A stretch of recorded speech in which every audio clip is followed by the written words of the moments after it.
10ാം ക്ലാസ്സിന്റെ എക്സാം എഴുതാൻ ഷഹബാസിന്റെ ജീവൻ എടുത്ത 5 പ്രതികൾ ഇന്ന് പോലീസിന്റെ സംരക്ഷണത്തോടു കൂടി തന്നെ എക്സാം എഴുതി. ഇവിടെ ആരെയാണ് നമ്മൾ കുറ്റം പറയേണ്ടത്? അവന് സംരക്ഷണം കൊടുത്ത പോലീസുകാരെ, അതോ അവനെ എക്സാം എഴുതിച്ച സ്കൂളിനെയോ? മരണപ്പെട്ട ഷഹബാസിന്റെ സമപ്രായക്കാരാണ് ഈ ഒരു കൊടും ക്രൂരത ചെയ്തിരിക്കുന്നത്. അതായത് 18 വയസ്സിന് താഴെയുള്ള കുട്ടികളെന്നല്ലേ ഇവന്മാരെ പറയേണ്ടത്, കൊടും ക്രിമിനലുകൾ എന്ന് തന്നെ വേണം പറയാൻ. കാരണം ഇവന്മാര് ഷഹബാസിനെ ഗ്രൂപ്പുകളിൽ തീർത്ത് കളയണം എന്നൊക്കെ പറയുന്നതിന്റെ വോയിസ് നോട്ട് ലീക്കായി നമ്മൾ കേട്ടതാണ്.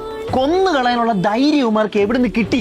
ഷഹബാസ് മരിച്ചു എന്നറിഞ്ഞിട്ട് ഇവന്മാർ ഈ ഗ്രൂപ്പുകളിൽ അങ്ങോട്ടും ഇങ്ങോട്ടും ഒന്നുമില്ലടാ, നമുക്കൊന്നും സംഭവിക്കില്ല, നമ്മൾ മൈനറാണ്, നമുക്ക് 18 വയസ്സ് താഴെയാണ്, നമുക്ക് ജാമ്യം കിട്ടും, കേസ് തള്ളിപ്പോകും, ഇതൊക്കെ പറയാനുള്ള ധൈര്യം ഇവന്മാർക്ക് എവിടുന്ന് കിട്ടി?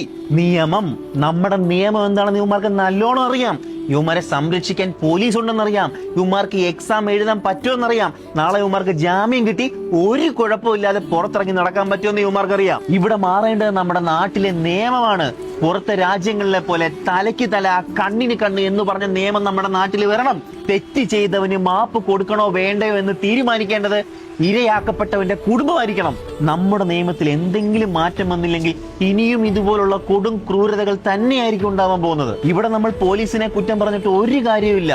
നിയമം എന്തു പറയുന്നോ, കോടതി എന്തു പറയുന്നോ അതനുസരിക്കാനേ അവരെ കൊണ്ട് കഴിയത്തുള്ളൂ. അവര് വെറും ജോലിക്കാർ മാത്രമാണ്. അപ്പോൾ ഇവിടെ മാറേണ്ടത് നിയമമാണ്.